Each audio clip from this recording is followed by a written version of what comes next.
right here with Lewis. Done a few videos on this horse. Cody's working on Nora there. But I want to, as I've said so many times, I put all of the buttons on a horse to move the different body parts. I break it down into 3 buttons, okay? Number 1, that's back by the belly cinch, if you have one. If you don't have one, obviously it'd just be right about where that seat goes, okay? That's to move the hip, and everything is away, okay?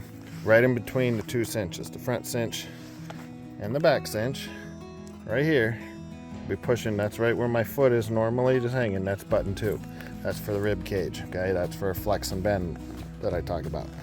Last button, 3, that's right up by the front cinch, or even up by the shoulder, that's for the shoulders, right? Again, away, okay? So away, that might be side pass, anything with the ribs.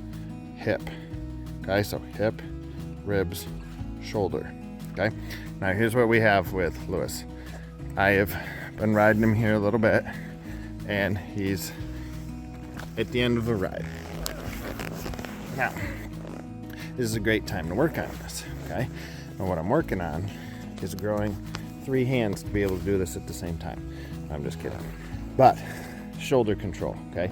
I do this at the end of the ride. So remember button 3, that's right up here. I'm gonna be pushing, right? And I'm asking him to move over. So I'm teaching him the beginning stages of neck reining, okay? We can move the hip, that's button 1, right? We can move the ribs, that's button 2, but we're teaching him button 3, okay?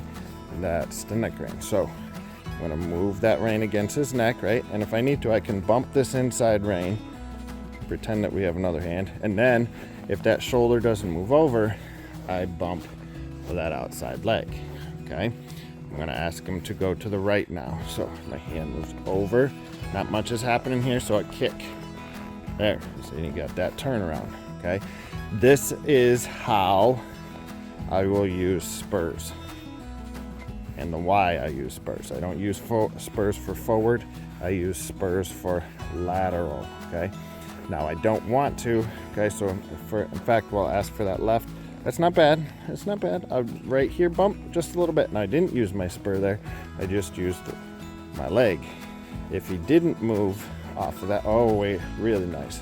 If he didn't move off of that, then I would kick, okay? And that's how I use my spurs. Spurs aren't evil. Evil legs make evil spurs, right? Just like hands. Hands, or bits, I should say, aren't bad. Hard hands make bits a problem. There.